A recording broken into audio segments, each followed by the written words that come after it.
ibadani siku ya leo, maana sio jambo la kawaida, sio tabia, sio desturi. Imemgharimu mtu mmoja ili wewe uwepo leo kwenye madhabahu, ili wewe uwe mzima kwa jina la Yesu. Mungu wetu mzuri, Baba wa Bwana wetu Yesu Kristo, tunakubariki. Tunakupenda kwa neema kubwa ambayo Bwana umetukirimia. Neno yatoshi kuelezea matendo yako ambayo umetutendea Bwana. Tukianza kusimulia siku nzima na kesho na mtondo zinaweza kukaisha tukielezea yale umetenda, maana kwa njia ya kipekee na kwa njia ajabu sana umekuwa faraja, umekuwa kimbilio, umekuwa nguvu zetu. Bwana wa mbingu, tumekimbia kwako, tumekuwa salama mbali huu. Tunasema wewe ni Ebeneza, maana umetusaidia. Asante kwa sababu haiweki, haijulikani, haiwezi kaongeleleka namna gani. Bwana wa mbingu umetenda, lakini tunajua kwamba umekuwa msaada wetu. Tunajua kwamba umekuwa rafiki, tunajua kwamba umekuwa mzuri. Na kwa sababu ya hiyo tumesimama mbele za madhabahu kulibariki jina lako, kukupenda, kukuinua na kusema peke yako ndiwe Mungu na istahili utukufu na heshima hata mchana wa leo. Katika jina la Yesu Nazareti, mwana wa Mungu aliye hai. Wiki imekuwa kama mwezi, maana Bwana tumepitia mengi. Ni katika yote umehakikisha msaada umepatikana.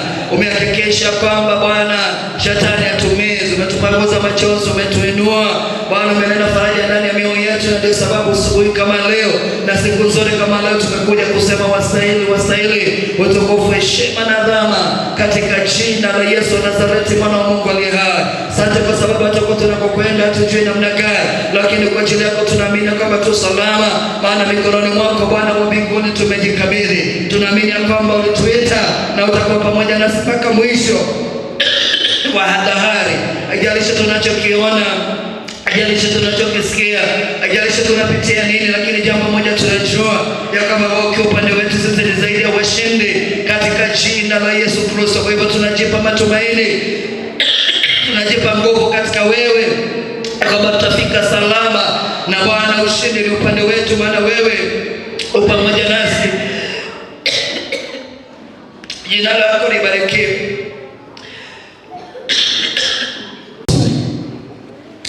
Kuanzia mstari wa kwanza, kuanzia mstari wa 6. Mathayo 26 kuanzia mstari wa 6. Biblia inasema umefika? Umefika? Mathayo 26 kuanzia mstari wa 6. Na Yesu alipokuwa Bethania katika nyumba ya Simeoni mkoma, mwanamke mwenye kibweta cha marhamu ya dhamana kubwa alimkaribia, akainama kichwani pake alipoketi chakulani. Mstari wa 8, wanafunzi wake walipoona, nirudia hiyo 7.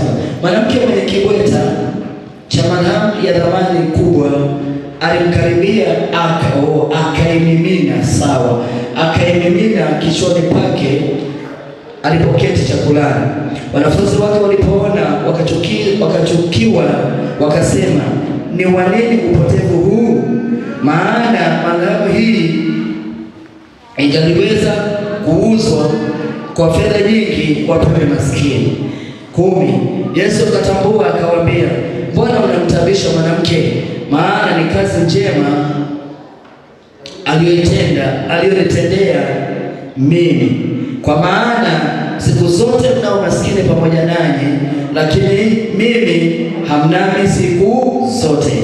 Maana kwa kunimwagia mwili wangu marhamu hiyo ametenda hivyo ili kuniweka tayari kwa maziko yangu. Amini nawaambieni, kila patakapohubiriwa injili hii katika ulimwengu wote, tendo hili alilotenda huyu mwanamke tendo hili alilotenda huyu litatajwa pia kwa kumbukumbu lake. Sehemu yangu ina vinani vidogo sana. Litatajwa pia kwa kumbukumbu lake. Naomba nirudie mstari wa 6 na wa 7. Na Yesu alipokuwa Bethania katika nyumba ya Simeoni mkoma, mwanamke mwenye kibweta cha marhamu ya thamani kubwa alimkaribia, akamimina kichwani pake alipoketi chakulani. Mungu wetu na Baba wetu mzuri, Baba, kwa jina la Yesu nakushukuru kwa sababu ya neno hilo ambalo nimelisoma kwenye kitabu cha Mathayo 26 kuanzia mstari wa 6. Naomba kwamba neno hilo likawa neno la wakati kwa ajili yetu katika mkutano huu na kusanyiko hili ambalo tumekusanya kwa pamoja kwa makusudi, katika jina la Yesu Nazareti. Na nibariki mbele za madhabahu, na niombea neema na kibali, na niombea mafunuo katika jina la Yesu. Nami kama mjori na mtumishi wa wakati, Bwana ukamsaidia kuzungumza aliyojaa moyo wako, ili basi mtu mmoja akafarijika, akainuliwe, akaiona sababu ya kuwepo kwenye ibada mchana wa leo, katika jina la Yesu Nazareti. Roho Mtakatifu tunakubariki, tunapokabidhi mikononi mwako na kujiachilia mikononi mwako, ili wote tuzungumzie katika jina la Yesu Nazareti, mwana wa Mungu aliye hai. Acha neno hili leo, neno la wakati, likapenye, likakutane na uhitaji ulio ndani ya moyo wa mtu, likajae mahali palipo na pengo, likatengeneze mahali ambapo wanahitaji kutengenezwa, katika jina la Yesu Nazareti. Mahali ambapo neno hilo linafaa kuwepo, likakae na likajaa mahali hapo, likaleta upenyo na mageuzi kwa maisha ya mtu ambaye mchana wale umemleta kwenye ibada hii, kwa jina la Yesu. Asante kwa sababu najua una malengo na makusudi mazuri, na sababu umetukusanya kwa wakati. Napozungumza, asante Roho Mtakatifu, maana kwa neema utanisaidia kuyasema yaliyojaa moyoni mwa Bwana. Kwa jina la Kristo aliye Bwana na Mwokozi wetu tumeomba, na mtu mmoja wa Mungu aseme amina. Mtu wa Mungu aseme amina. Biblia inazungumza habari za Yesu alipokuwa duniani kwenye huduma, na maandiko yanasema akawa siku moja amekaribishwa na mtu mmoja anaitwa Simeoni. Simeoni akawa ameandaa chakula cha mchana na akawa akamwalika Yesu nyumbani kwake, na Biblia inasema Yesu akawa pale na wanafunzi wake wakila chakula kwa Simeoni, na Biblia inasema mwanamke mmoja akapata taarifa ya kwamba Yesu yupo kwa Simeoni. Mama huyu, maandiko yanasema, na yeye akajiingiza kwenye mkutano ambao ulikuwa na Yesu kwa Simeoni wa kila lunch.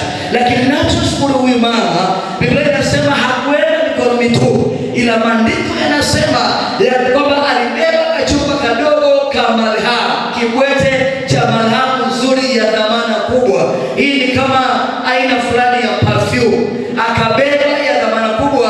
Biblia inasema akaenda nayo kwa Yesu. Alipoingia kwa Simeoni, akamkuta Yesu anakula kwa Simeoni na wanafunzi. Neno la Mungu linasema yeye alipasua kale kachupa kama mafuta, akaenda akainama miguuni pa Yesu. Biblia inasema Yesu akiendelea kula, yule mama akamwaga yale mafuta. Maandiko yanasema yalikuwa ni ya gharama na dhamana kubwa. Sio hiyo tu, Biblia inasema harufu yake ilikuwa nzuri, maana alipopasua ile chupa akamwagia Yesu miguuni. Biblia inasema nyumba ikabadilika. Nyumba ilipobadilika harufu, Biblia inasema ya kwamba wanafunzi wakachukia, maana walijua gharama ya kila mwanamke ameharibu akimwaga miguuni pa Yesu. Maana walisema muda huo ya kwamba uharibifu wote ni wa nini? Haya mafuta yangeuzwa tuwape maskini. Hii ni kusema na kumaanisha walijua kwa haraka, kwa hesabu ya haraka, walipiga bei ya hayo marashi, wakajua yangeuzwa, yangetosha kuwapa maskini waliokuwa na. Wakati mwingine ni vizuri kujiongeza hesabu ya haraka haraka. Bwana Yesu asifiwe. Biblia inasema wakachukizwa sana. Kwa nini? Kwa sababu hayo mafuta yalikuwa ni ya gharama. Maandiko yanasema wasema ndani yao, bora maskini wangepewa kuliko kumwagilia miguu ya Yesu. Lakini Yesu alijua kile wamenia na kile wamedhamiria kwenye mioyo yao. Yesu akasimama akawajibu akawaambia, acheni kumtarisha huyu mama, maana alichokifanya kizuri kwangu wakati huu, maana wakati wangu wa kufa umekaribia, na mama ameniandaa kwa sababu ya maziko. Akawaambia wale wanafunzi ya kama maskini mnao siku zote, lakini mimi hamko nami siku zote. Nataka kusema nini? Nataka kusema ya kwamba kumbe katika safari ya imani, kila mtu pamoja na kuwa tuko wengi, kila mtu ana kitu alichokibeba. Nilichokibeba mimi sio ulichokibeba wewe. Alichokibeba Maora sio ulichokibeba wewe. Kumbe basi inatakikana kile ulichokibeba wewe umake sure ya kwamba ni cha dhamana, ambapo kita affect watu ambao uko nao.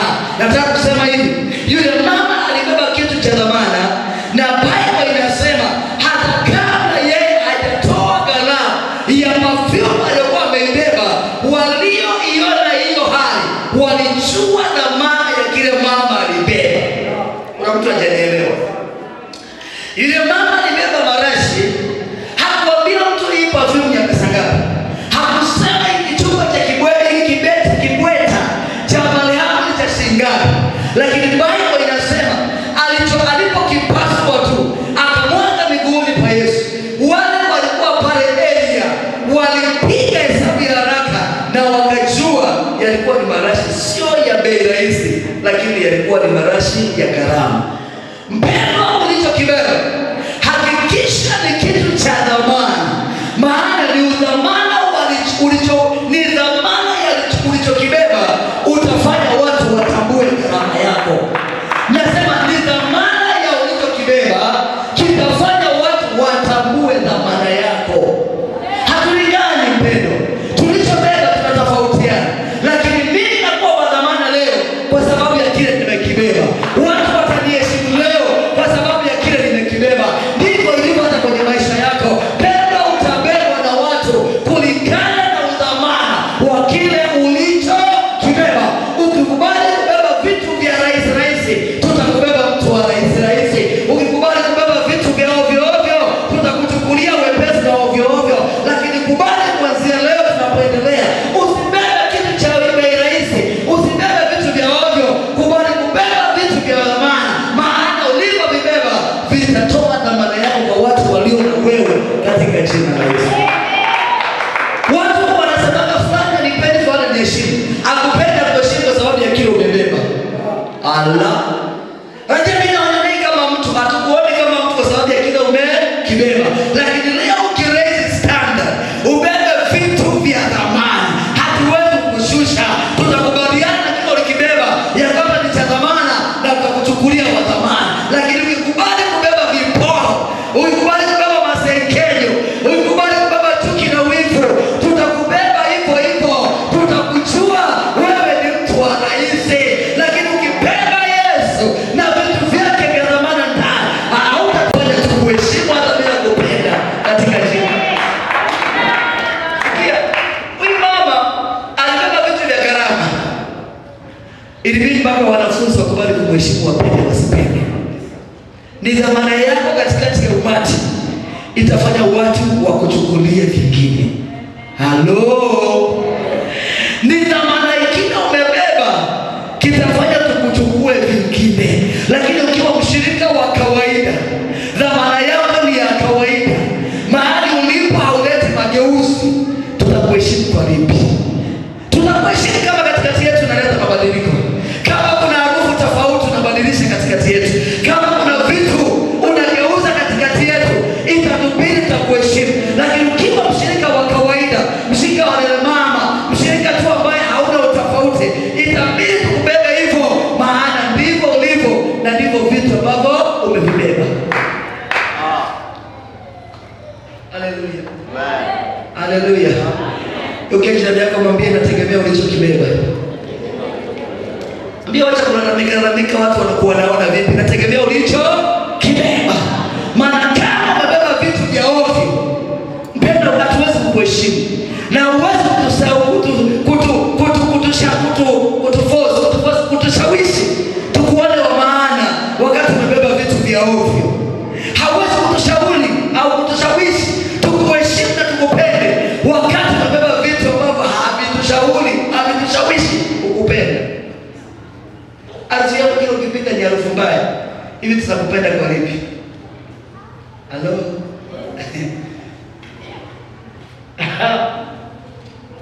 Kile umebeba, sikiliza. Yakobo alipoiba baraka wa ndugu yake Esau, Biblia inasema alikimbia akaenda kujificha kwa mjomba wake Laban. Alipofika kwa Laban, Biblia inasema kile alikuwa amebeba ndani, ndio kilimfanya Yakobo kuheshimika mpaka leo na kesho. Maana Biblia inasema ndani ya Yakobo alikuwa amebeba baraka.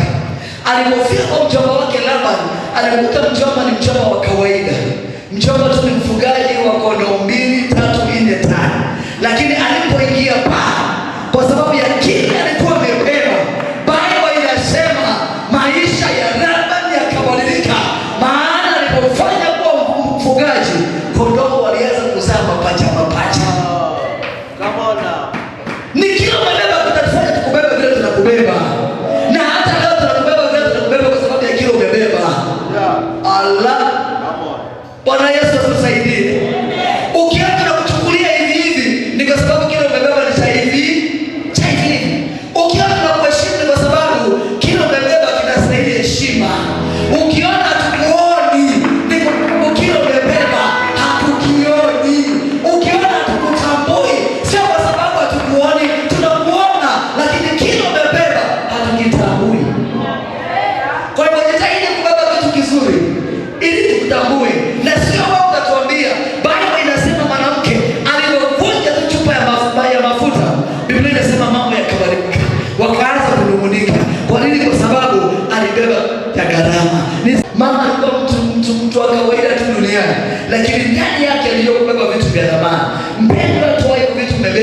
maana mpaka leo ndio vimekuchelewesha, maana mpaka leo ndio vimefanya ujulikane, maana mpaka leo ndio vitakutengenezea njia, maana ulipobeba mpaka leo ndio vitafungua mlango kwa ajili yako. Kubali kubeba vitu ambavyo vitakufanyia njia.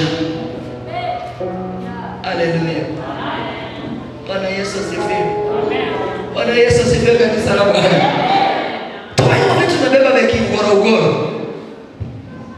Kama mwingine ni mtu anaitwa Yusufu. Hebu angalia Yusufu. Kijana tu wa kawaida kwao. Chunga kondoo tu wa kawaida kwao. Lakini ndani amebeba vitu vya nguvu. Biblia inasema ameingia Misri, amefanya Misri imejulikana dunia nzima. Mpango wa Mungu juu ya Misri unakuja kubebwa na Yusufu.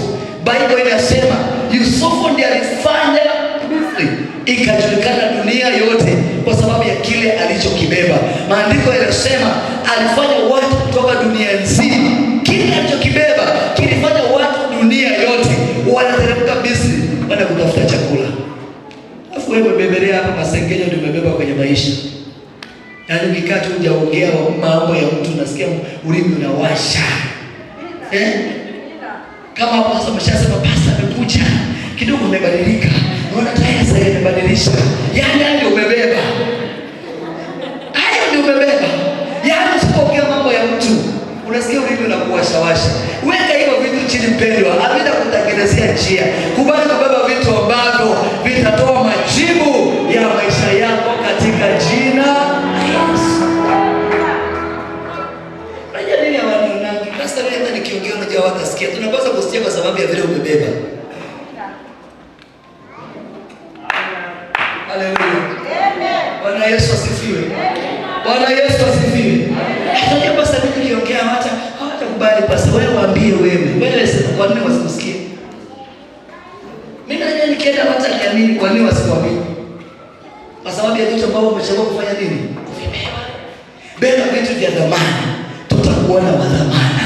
Beba vitu vizuri, tutakuona mtu mzuri. Ukikubali kukatalia hivyo unavyo, usianamike, tutaendelea kuchukulia vile tunavyokuchukulia hata sasa.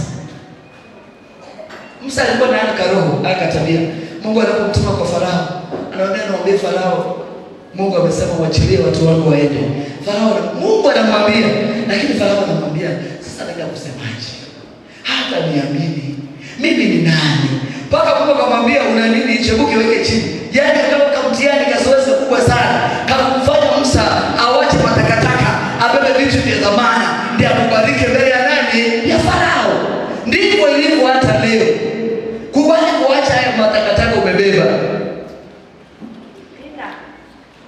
Haleluya. Bwana Yesu asifiwe. Haleluya. Kubali kubeba vitu vya dhamana. Hata ukisimama mbele za mtu unamwambia karibu kanisa kwa Jumapili. Yesu anakupenda. Unajua mtu anakuangalia kwanza, anakuangalia kukumbuka wapi mmekutanaga, anakuangalia na anakupima. Ili aje afike mahali umemwalika kuja. Sio kazi rahisi. Hata mtaani kwenu watu wanakubeba kulingana na kile umebeba. Haleluya. Bwana Yesu asifiwe. Mmekaa sokoni na mama mnacheka. Anakuambia mtu mwende kanisani. Anakuchukulia vile umebeba, vile unakaa, ndiye anakuchukulia. Ukijionyesha kwa dhamana na ubebe vitu vya dhamana, watu watakuchukulia hivyo hivyo. Haleluya. Sasa mcheka nao. Alafu naambia tuende kanisani. Kanisa gani watasema unaenda? Watakwambia wewe nenda alafu rudi kwenye kijiwe tucheke vizuri. Hawezi kuaffect maisha ya mtu. Hawezi kuleta mguzo kwenye maisha hata ya jirani zako kama kubeba vitu vya ovyo. Ni vitu vya dhamana tu vinaleta mageuzi na mguzo kwa watu wanaokuzingira katika jina la Yesu. Praise the name of the living God. Unajua injili watu wasipende sana maana zinakata maisha yao. Inakata maisha yake ndio injili kamili. Mimi sio Edmond ndiye anambia pokea gari ninakuona mimi nakunyosha kwenye neno la Mungu. Hata bila kukwambia pokea utapokea maana neno litakuruhusu kupokea. Bwana Yesu asifiwe. Pendo achana hivyo korokoro umebeba. Tupa chini hivyo vitu ambavyo umejaza kwenye moyo. Beba vitu vya dhamana.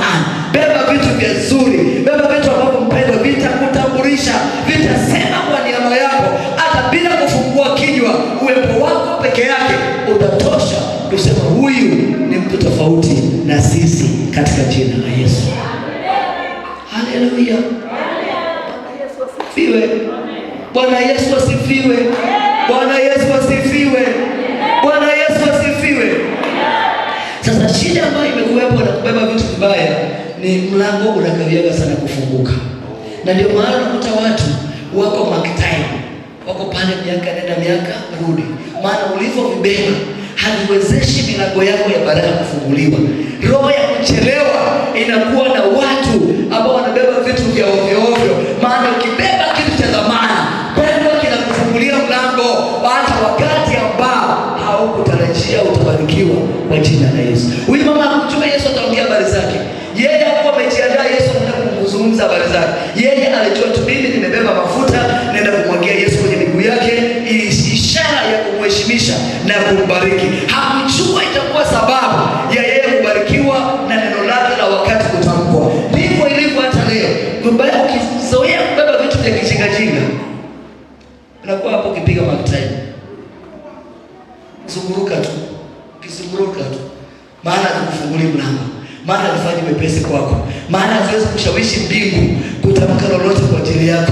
Ni vitu vya dhamana tu vitashawishi mbingu kuja kukumbuka wakati wako unapofika katika jina la Yesu. Umezoea kuongea mpaka unasikia mchungaji wako. Hivi mbingu itakufungukia leo. Umezoea kusikia mpaka kanisa lako. Umezoea kusikia mpaka watendakazi wa kanisa lako. Unazoea kusikia mpaka niongoze ibada leo. Unazoea kusikia mpaka aliyeleta matangazo leo ametangaza, lakini mimi anibambangi. Pakubwa tukubeba vitu vya kijinga tu. Umebeba tu yaani moyo wako wote umejaa vitu vya kijinga tu. Hebu weka chini hivyo vitu leo. Alafu kubali kubeba vitu vya dhamana. Maana ni katika kubeba vitu vya dhamana vitafanya wepesi na mbingu yako ifunguke katika jina la Yesu. Acha nikwambie na mwisho nikimalizia. Daudi alikuwa anaishi kwa Sauli. Alikuwa mbeba vitu vya dhamana ndani yake. Maana Biblia inasema alikuwa anasimama mbele za mfalme, anamchezea mfalme kinubi. Wakati Sauli mapepo yanampanda, Daudi alikuwa kazi yake ni kucheza kinanda. Alafu yale mapepo yakisikia muziki wa Daudi anarudi chini. Imani huo za maana Daudi alikuwa amebeba. Kesho yake nikija kulikuwa na nini? Ananiambia mambo ya ajabu sana. Sasa siku moja nikamuuliza, kwani mimi nimemkosea nani? Ninapewa shida sana. Yesu kama unamkosea nani? Jana kuna watu walikuwa wamekuja hapa. Jana watu fulani wamekuja hapa. Wanasema kama ni kubaya, kila mtu aende kwao. Hata Pastor Lucy ana sababu ya kuwa hapa na yeye arudi kwao. Sasa mimi katika pita zangu hivi nikasikia hilo neno. Sasa mimi mtu ananieleza nikasikia hilo neno. Niliposikia neno wale walipomaliza kuongea kwenye meza ya yeye walikuwa wanamwambia huyo mtu akaingia. Akatafuta vitu vya dhamana vitakavyosababisha watu wakutafute. Watu waje kuongea habari zako. Tafuta vitu ambavyo watu wana shida navyo. Haleluya. Bwana Yesu asifiwe. Haleluya kanisa la Bwana. Tafuta majibu ya watu, ndio vitu vya dhamana sasa hivi. Tafuta majibu ya watu. Ufanyeje kanisa lipone? Ufanyeje washirika wainuliwe? Ufanyeje kanisa kama hili tumuone Bwana? Tafuta hivyo vitu ndio tunahitaji. Mimi nikitafuta maora, tafuta mwingine tafuta kanisa linainuka. Lakini hili linacho. Alafu maora anaua. Tutakaa tu mzunguko hapo hivi. Mimi nakuja naombea mtu hapa anafunguliwa. Alafu mtu anaenda na ua huko nje. Waliobeba viporo wanangojea mimi nikifanya hapa na leo wanakutana na huyo mtu nje wanaua. Tutabaki tu kanisa la hivi hivi. Lakini mimi nikitafuta na wewe utafute, tuwe wote tumebeba vitu vya dhamana. Kanisa linasonga muda mchache sana tunakuwa tumeinuliwa na tuko hapa katika jina la Yesu. Zungumza na wale watu wamebeba viporo leo, viwekeni viporo chini. Nazungumza na wale watu wamebeba vitu vya kijinga viweke chini. Beba vitu vya dhamana, kanisa liwe salama katika jina la nani? Yesu. Ukibeba vitu vya dhamana, kuna vitu hata hutashughulikia, kuna vitu hutahangaikia kwenye maisha. Nilikuwa nachekesha mtu alikuja jana kuniona nyumbani akaniambia, "Pastor umependeza." Nikamwambia ni vile vitu nimebeba. Unamaliza tu kuhubiri kwenye madhabahu hivi, labda anakuja anakuambia, "Pastor, nikuone tu. Namwambia yeye niko hapa. Anasema kesho nikuone after lunch. Anakuja kuchukua nyumbani na gari, mnaenda, anakusimamisha kwenye duka, anakuambia kuingia hapo, tafuta kile unataka kununua. Tafuta vitu vya dhamana my friend. Kuna vitu havitakusumbua maishani. Kuna vitu havitasumbua kutafuta. Unaingiza kwenye duka hivi, naambia mchagua hapo nataka nini? Naambia sasa hapa, wewe tafuta. Hata hii model ni nzuri. Hata hii ni nzuri. Sio kwa sababu nina sura nzuri, ni kile nimebeba kimetoa majibu kwake, kikawa cha dhamana na yeye anaona kuheshimisha. Sasa wewe semenya tu hapo. Bali tu hapo beba mauporo yako hapo. Simama juu kwa miguu yako. Nataka tuweke mauporo yote chini. Haleluya.